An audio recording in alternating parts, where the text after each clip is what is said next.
people who can't make it. And I'll go ahead and get started since it's 1:30. So, like always, hopefully you looked at the worksheet or have it.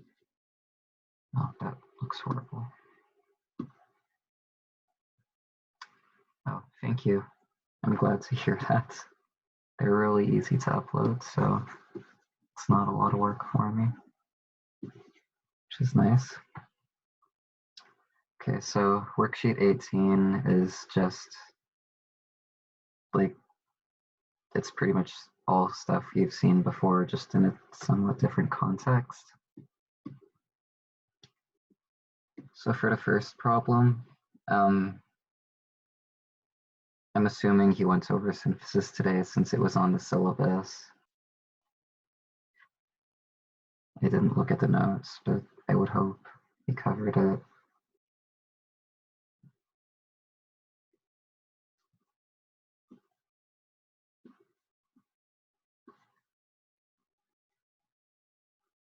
So you skipped over the end of chapter 9. I think that was the alkyne reactions. That's weird.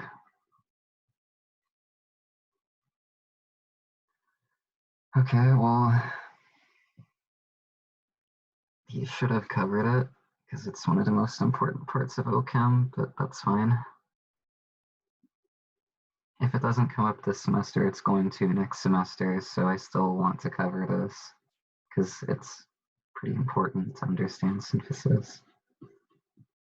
So, like, most of the time we've just been looking at, like, I'll just throw some random thing out like this, like one substrate, and you do one reaction to it, like HCl,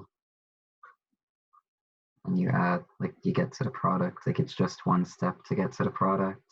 These are pretty easy, hopefully, so we're just tested on that.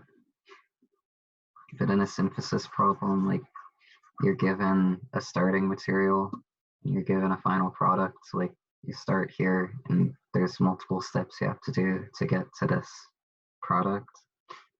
But, like, you can do it with a series of reactions that you guys know. It's just like you have to kind of think about it to figure out how you can get there. And the easiest way to do these is, like it says it in the book, you basically work backwards from the product towards the reactant, so towards the substrate. So you basically want to start here. And like, for example, this product here, it's an aldehyde. And there are also 2 carbons here, and there are 2 carbons here, so we didn't add any carbons. That's something that's important to note. So 2 C's, 2 C's. So like I said, there's an aldehyde, and there is a reaction that you guys know that you can do with an alkyne to form an aldehyde. Do you guys remember what that is? So, like, say I wanted to turn this. That's one way to form it, yeah. That would be if you were cleaving an alkene, you could form an aldehyde, but like, we can't cleave this bond, this alkene here, because, like I said, there's 2 carbons in the substrate and there's 2 carbons on the product here. So we didn't just cleave the bond. If we did, then we'd probably get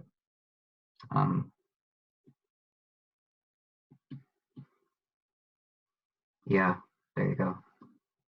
So skip this. So, like, if we wanted to get from an alkyne to aldehyde, like doing something like this, you'd use BH3. And for, it's important you put both steps, but the BH3 is, like, the most important thing to show you know what you're doing. So we could go from some sort of alkyne to an aldehyde with this reaction. So I don't know if I can do this. I guess not. Okay. It's too bad. Okay, so first thing is we're gonna have some alkyne, and we're gonna do that BH3 reaction on it. So it's probably gonna look like this because there's 2 carbons here and the aldehyde's gonna get attached here. So we're taking this and we're doing the BH3 reaction on it.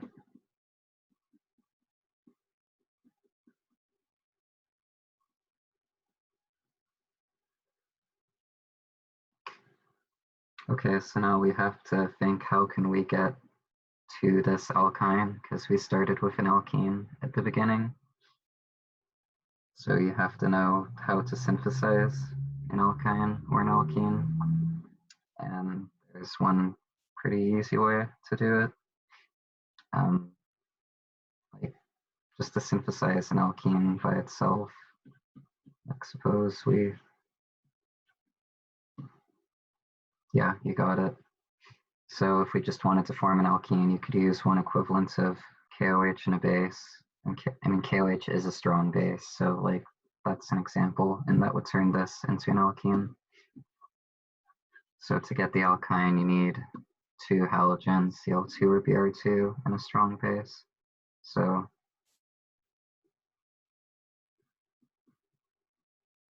two equivalents to get rid of both of them. And then ethanol as a solvent.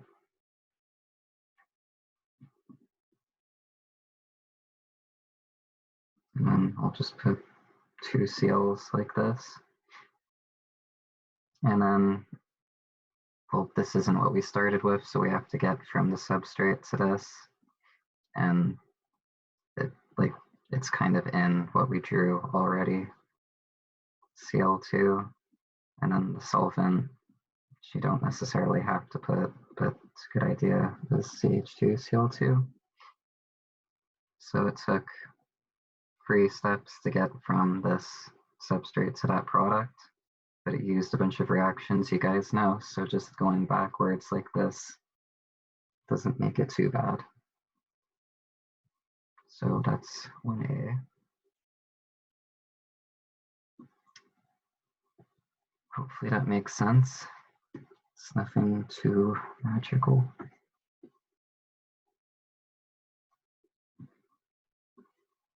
So when I draw the arrows like this, I don't know if Derlin is going to do it, but it generally means like it takes multiple steps. It's not just one reaction.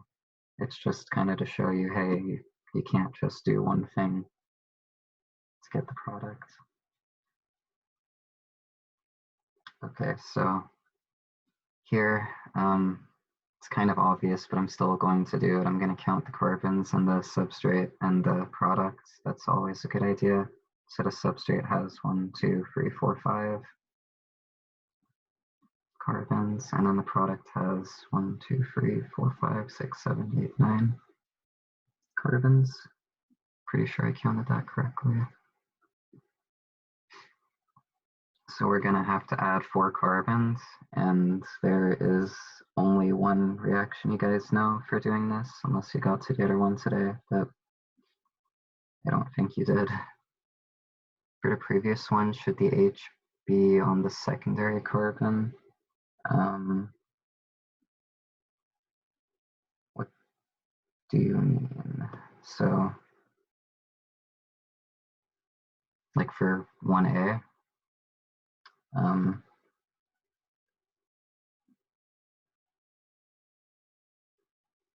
H on the secondary carbon, what H? Are you talking about?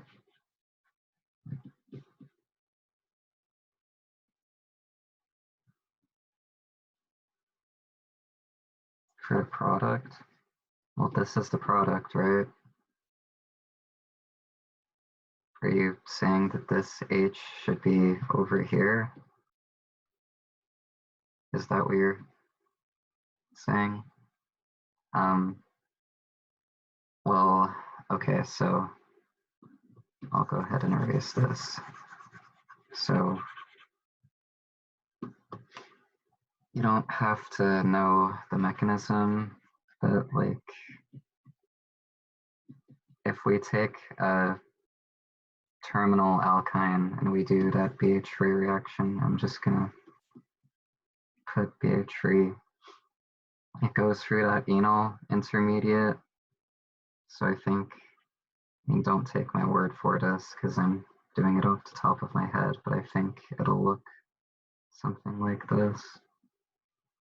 That enol intermediate. And then the second step, I believe, is what leads to the carbonyl. Okay, and then it goes like,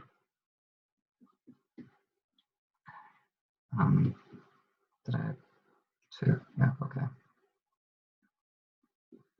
It just forms the carbonyl with the oxygen here. And then this carbon here is the same as that carbon there. It had a hydrogen here. It has a hydrogen here. That's the same hydrogen here. So that wasn't necessarily added.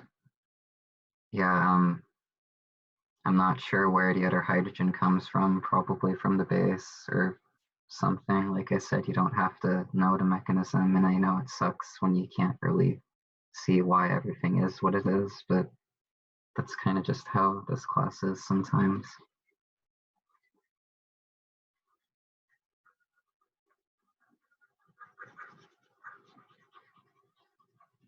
No problem. Okay, so back to 1B.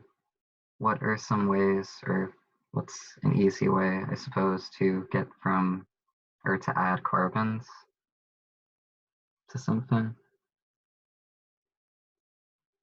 It's an alkyne reaction.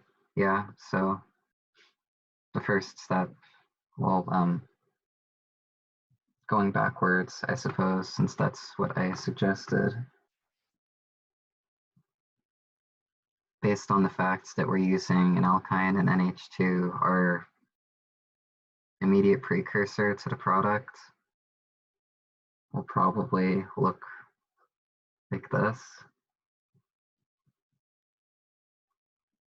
So we have like a triple bond with 5 carbons, and then we added that stuff up there with the 4 carbons I was talking about, because there's 4 on the left side. And then if we wanted to turn an alkyne into that alkane product, all you'd have to do is use H2 and one of those catalysts like this, just to hydrogenate the triple bond. And then, like Jared pointed out, if we're going from like a triple bond, which basically just be like this guy here. So that's the substrate, and we're reacting it with a base, NH2 and NH3. And then we're adding this portion up here. So I'm just going to draw it.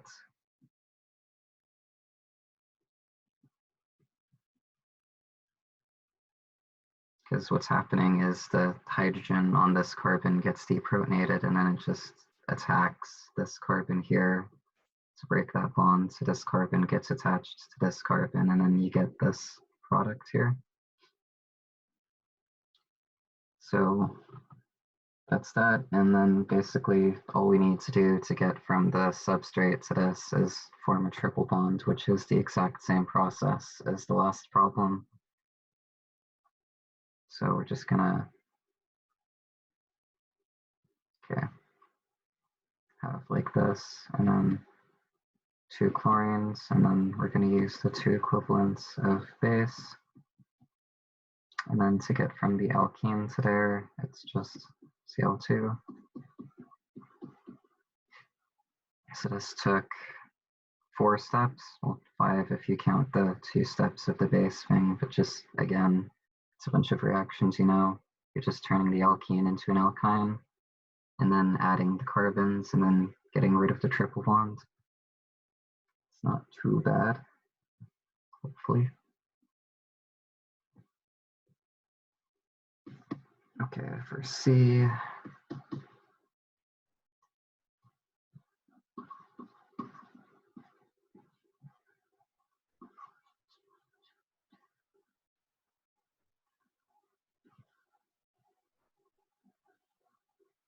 yeah, I think that's the right spot. Okay. So again, counting carbons for the substrate, we have 1, 2, 3, 4, 5 carbons. And then for the product, we have 1, 2, 3, 4, 5. Shadow boxes in the way. 5, 6, 7, 8. So we added 3 carbons. And okay. Something that is important to note is like the product is an alkene, and alkenes can have stereochemistry, which this one does. What's the stereochemistry of this? Is it E or Z?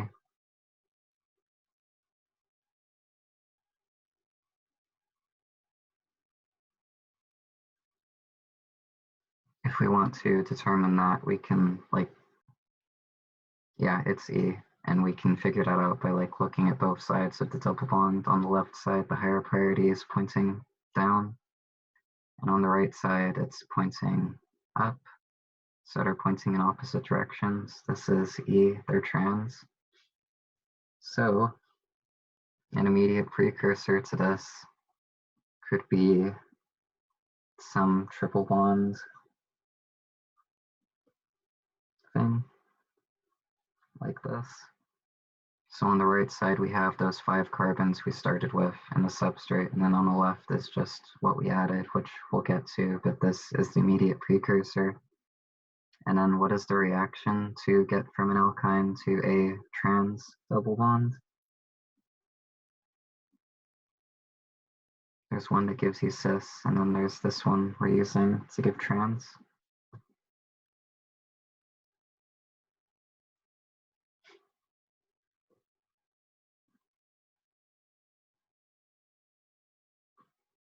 Okay, guys might not remember, and that's okay. You might have drained it from your brains. It's Li over NH3 that will go from an alkyne to a trans double bond. So that's all we need here. And then in order to get from this to this, we're just adding carbons. So it's the same reaction we used in part B. First step is just adding the base. And then the second step, we added 3 carbons here. So it's just gonna be 3 carbons. You could do it like this. That's supposed to be a Br. Or you could write out like CH3, CH2, CH2, Br. I think it's easier to draw what you're adding because then like you just connected this to the triple bond. I think it's easier to see personally, but either works. And this just took 3 steps, so it was much shorter. Hopefully that makes sense.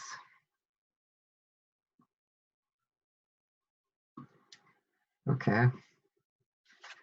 So number 2, and most of the rest of this worksheet was just review to try to get you guys to remember things we've done before because they're coming back again a little bit.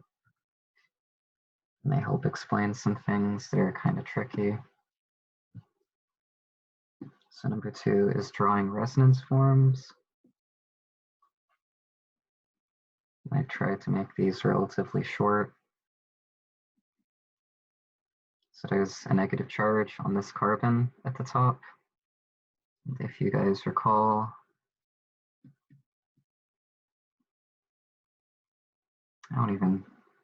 okay, I might not have this down exactly, but I think it looked like this.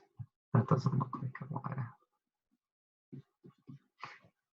I think we had something like this with X being a positive charge, negative charge, radical, lone pair, like one of those things right next to a double bond. So like here, we have this, there's a negative charge right next to YZ to double bond. So we can take the electrons from the lone pair here, the negative charge, and push it towards the double bond, and then push the double bond onto atom C. You know, it's been a while since you guys looked at this, but it's kind of relevant again with radicals. So now we have the double bond here and the negative charge here.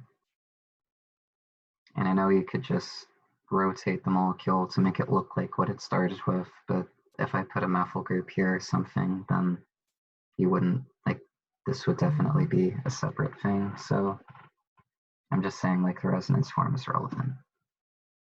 So that's A. For B, now we're looking at radicals because that's what's important. I just put part A as a sort of easier version of B. So there's a radical in that same position as the negative charge from before. And with radical resonance forms, you just, instead of doing double-headed arrows, you do single-headed arrows because you're moving one electron at a time. So the radical contributes one electron here, and then from the double bond, one goes with the radical to form a double bond. And then just like before, where the double bond moved here to form a negative charge, it just moves to form a radical. So it looks very similar to that one with the negative charge. It's just we're moving free electrons and they're moving individually instead of four, and they were moving in pairs. Didn't draw it very well. It still doesn't look great. That's fine. So there's the product, just double bond here, and then the radical moves. Okay, and for C, this one has a lot more radicals, I mean a lot more resonance forms. So if we're using that format from before, like we have Z double bonded to Y and an X with a radical up here, so it's right next to a double bond, it can do that same general thingy with the radical as we just saw in part B. So radical goes towards the double bonds contributes one electron to form a double bonds there with the radical, and then the other electron from the double bond goes to Z.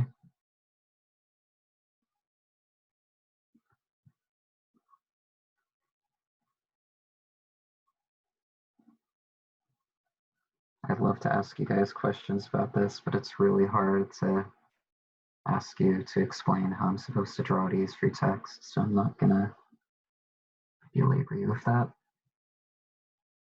So again, same format with the CYX, the double bonds right next to the radical. It's gonna look exactly the same. And this is kind of just gonna go in a circle.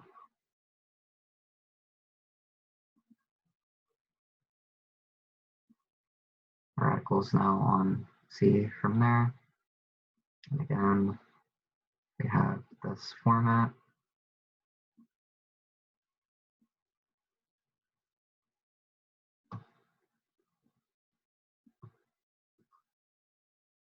I'm going faster now because it's the exact same thing over and over.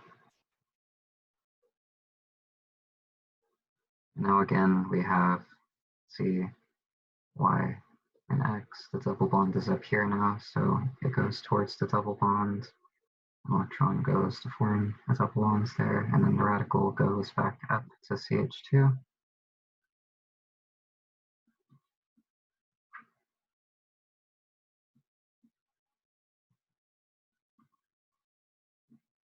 And this last one I formed is different from this one we started with because the double bonds are in a different position. I mean, you also could have just done this at the beginning, but what I just did going in a full circle also gets you to this. So I'm just saying either works.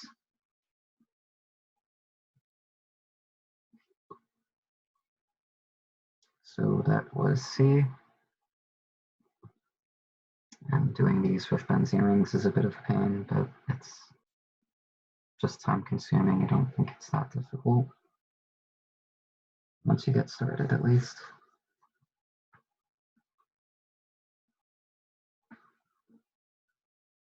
And now we have this radical right next to two double bonds, and both cases are potential for radicals and for resonance forms, because like it's the same both ways. It can go either way, so it will go both ways. I'm just going to start with the one on the left here.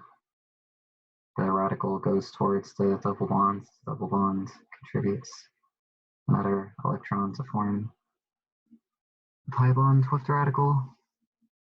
I'm repeating myself a lot. So no. Okay, more space. Okay, so the radical is here and the double bond is here, and then the other double bond is still there. That's what this one ends up as. And then I'm just going to redraw what we started with to not clutter that first drawing too much. But it's just going to do the same thing going in the other direction.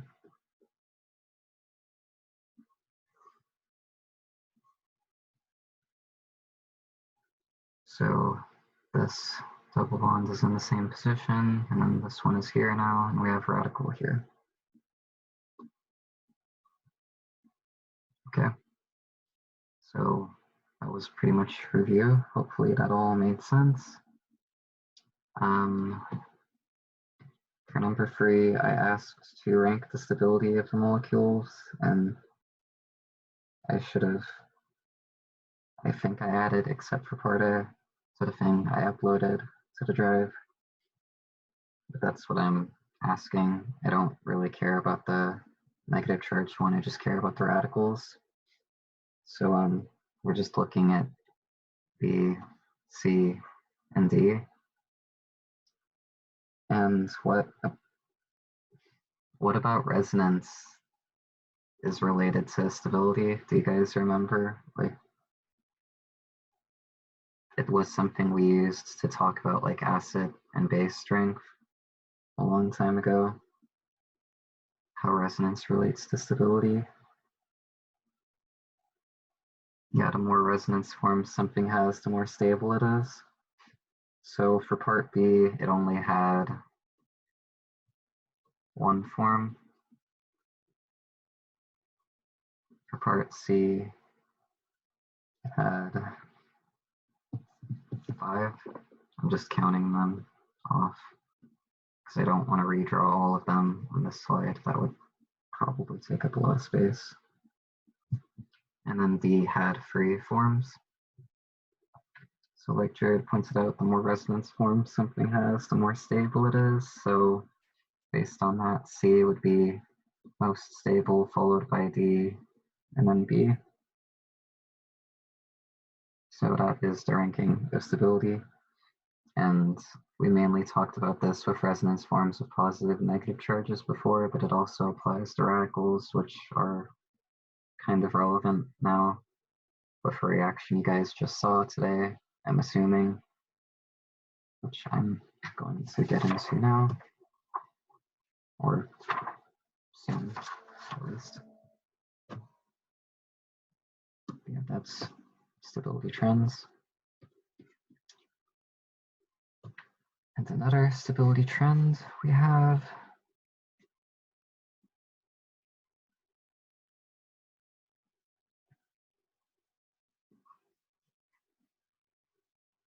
it was a little vague with the wording of this question, partly because if I had been more specific, I would have given it away, but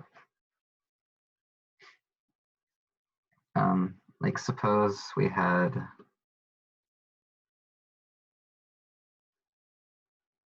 this carbocation. I added a carbon, but whatever. Like suppose we were comparing these two carbocations, which one is more stable, the one on the left or the one on the right?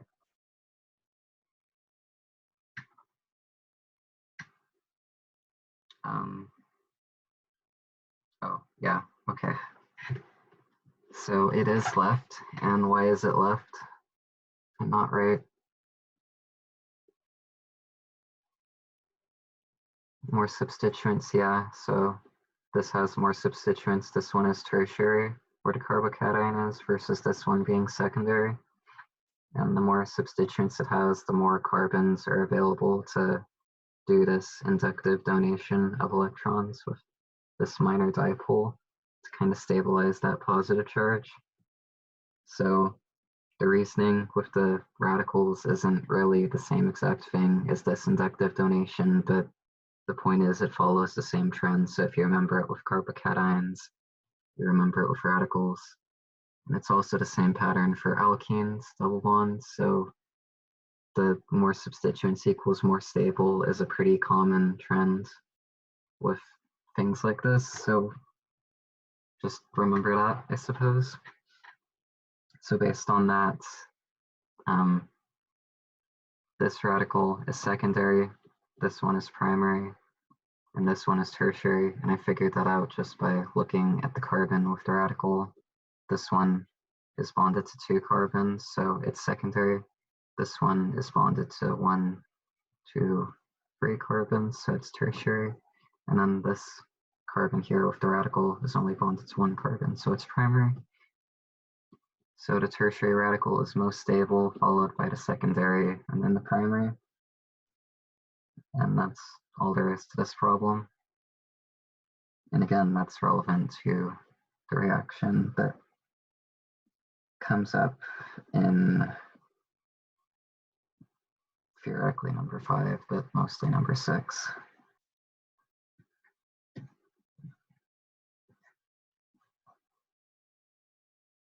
Okay.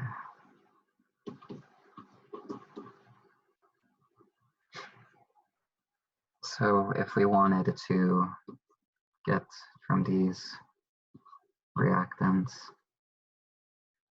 to this product, we're basically just forming a bond between this carbon with the radical and the bromine. And again, this is review, like to do these mechanisms with radicals, you just take, like it's a single-headed arrow because we're moving 1 electron at a time, and we just draw them going towards the positive sign to show that like they're forming a bond.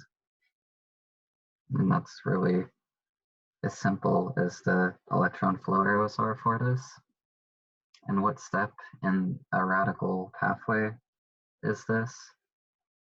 There are 3 steps, and I'll go ahead and name them at least. But hopefully you all know what this is.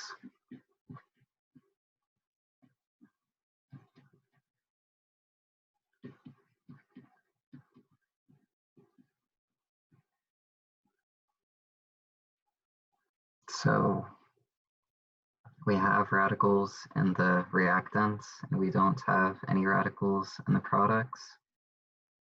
So based on that observation, you can kind of say that the radical terminated. So it's termination, the radical, like they combined and they're gone. So that one is gone. A propagation step, which isn't super relevant anymore, but just like for your information, I guess, could look something like this.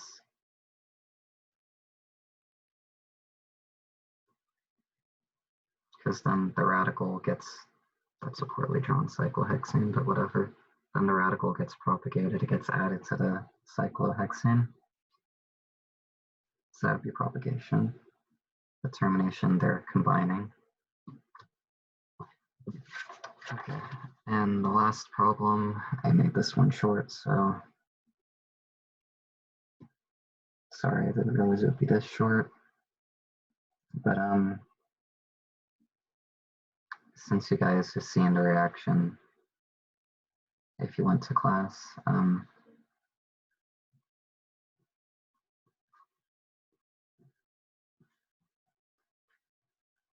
this, okay, it's an intermediate, but do you guys remember what reaction you'd use to like have a radical form as an intermediate step in a bromination reaction? I'm assuming he covered it today. If he didn't, I'm gonna be really sad.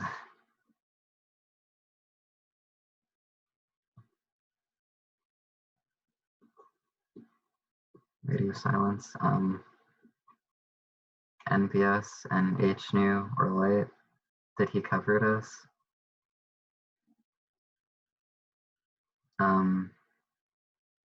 You did the 4. Do you mean like he used this exact substrate and he showed all the different products that can form? Is that what you mean by 4? Okay, so, all right, that's good, because this can be a bit tricky. That's why I did all of that resonance form stuff and stability and all of that, because that is pretty important for these. So when you do NBS and HNU, and I think, don't quote me on this, but I think this is a solvent. An intermediate is a radical forming, and this radical forms instead of like this radical or this radical, because this one here is an allylic radical, and it's allylic because it's right next to a double bond. So like this is an allylic radical because it's like the 1 and 2 where the radical is, it's right next to the double bond. And like I was showing you guys earlier with resonance forms, if the radical is right next to the double bond like this, then there is a resonance form. And as I pointed out, the more resonance forms something has, the more stable it is. So that's why the fact that, like, I mean, that's why this has the term allylic, like that's important that it's next to a double bond, because that means it has resonance, that means it's stable. So an allylic radical is more stable than a secondary radical by itself would be. So like if the double bond wasn't here, this radical wouldn't be super stable, but because the double bond's there, it's relatively stable. And I don't know if you got to this, but you will cover it soonish.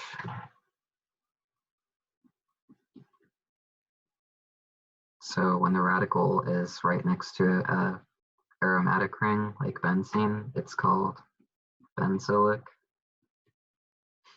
And that is even more stable than an allylic reaction, which again, I kind of hinted towards with that, all those radical questions and the stability of them all. You'll remember like we had this substrate and this was the most stable one because it had the most resonance forms. So benzoic is more stable than allylic, and allylic is more stable than not having a double bond. So hopefully all those things make sense. Resonance, making these stable. So in terms of this reaction, so yeah, we start with this substrate. You use NBS and HNU to form allylic radicals. So the well, this radical, and also I guess I might not be able to do it all in one slide, but the other allylic radical can also form. So the one down here. And then a bromine radical, like you don't have to know the mechanism of how we get from the substrate to there, but NBS is a source of Br2, and HNU, like we saw with Cl2, is a source of like making radicals. So when we have these conditions, we end up with an intermediate like this. So like we could just form a product like this between a radical and Br. And I'll go ahead and draw it out. So we'll look like that, just Br added where the radical was. But yeah, I don't want to put too many arrows on this, so I'm going to redraw it up. I'm probably going to do this over 2 slides because it's just a lot to fit in. But if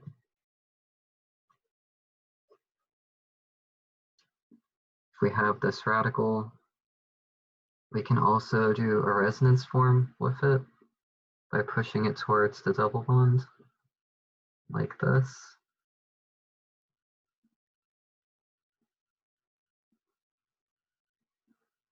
So now the radical is down here, and then it would combine with a Br radical.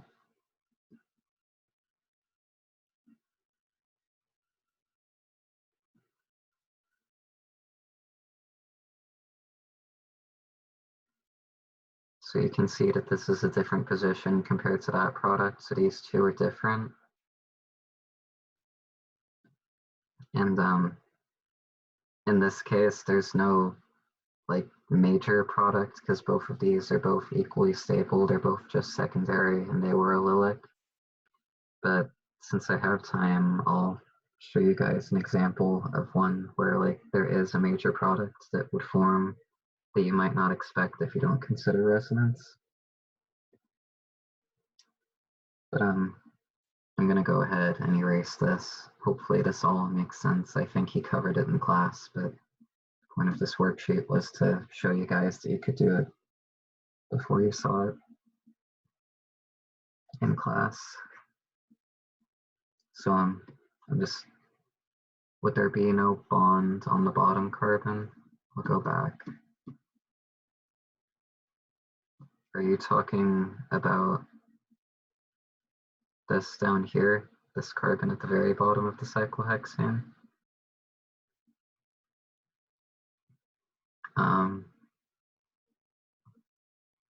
This one, top left or top right, are you pointing to this? Okay, yeah, that's a tertiary. You meant, did you mean this one I'm pointing at? Okay, so like if we just add the radical as it forms at the allylic position, we get this product. Could the radical be on the bottom? Yeah, it can. That's what I was getting towards, actually. That's what I was going to do next. Sorry. It's okay. I know. I can communicate better, so I'm skipping to the intermediate where we have this allylic radical here. It can combine with bromine just as it is to form that bond Jared was referring to with the bromine on this bottom carbon. So there's that, but I'll go ahead and draw it again. You can also do the resonance form with this.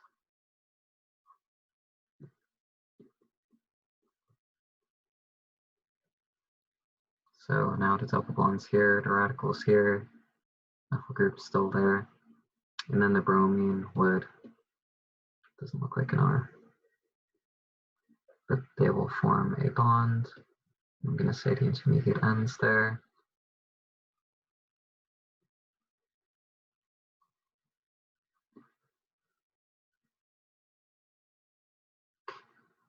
So there were 4 different products that could form from this. 2 of them were just adding the bromine to the allylic radical, and then the other 2 we found by looking at resonance forms.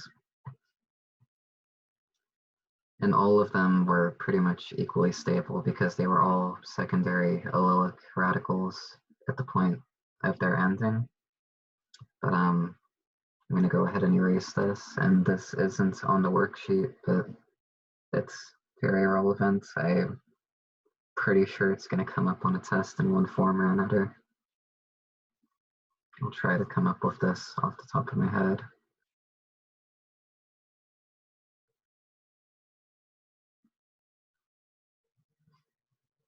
Yeah, I guess this works.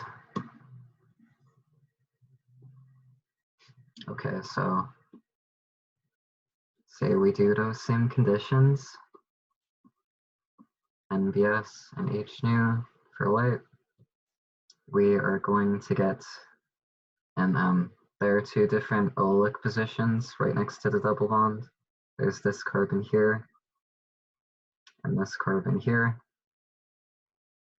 Okay, I guess that wasn't the best example, but I'll get into a better one after this. Yeah, so we can either get this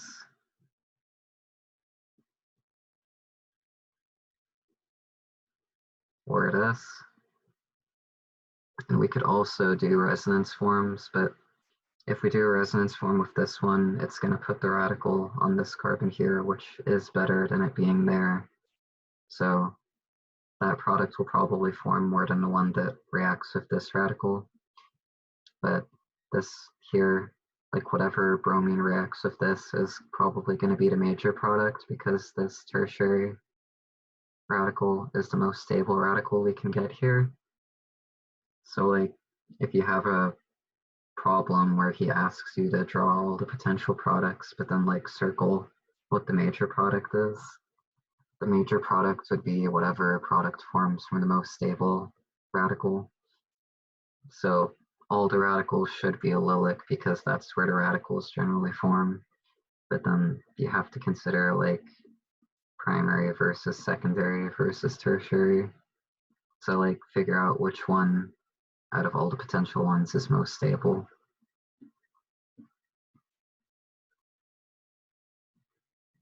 So like if you reacted this substrate with NBS and light, you'd get a bunch of different products, but you'd probably have like at least 60%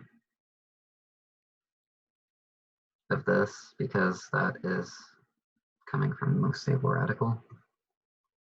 Does that make sense? Hopefully.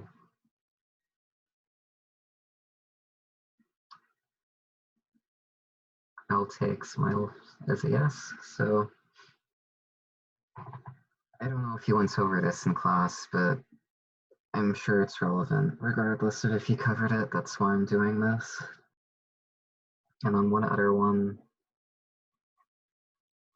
that I think I remember seeing.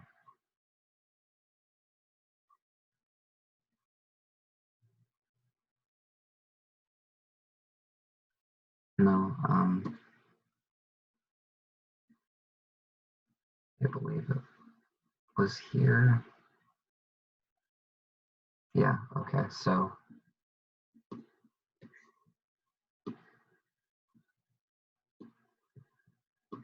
again, if we do those conditions with NBS lights,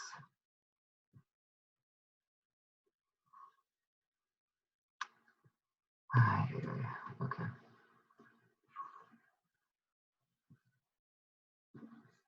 The intermediates is allylic radicals.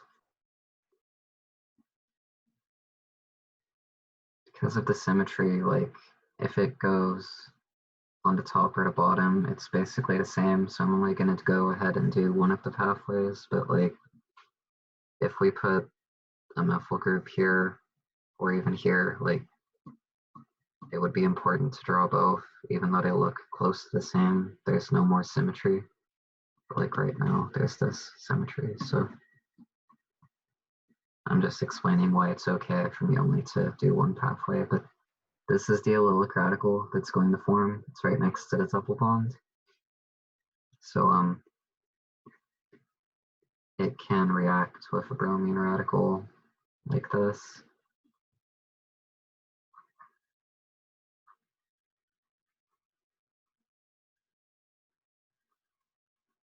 And form this product. But now going back to the radical intermediates. It's allylic, it has a resonance form that can be drawn like this.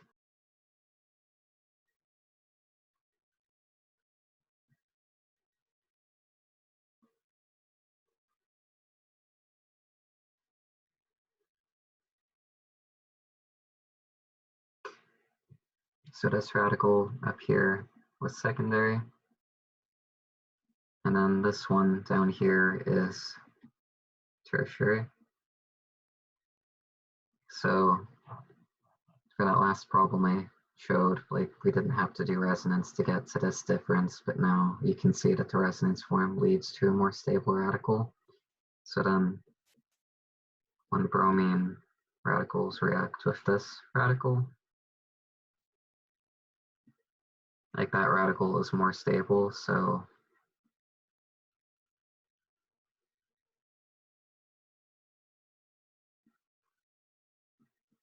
I'm running low on room, but this would be the major product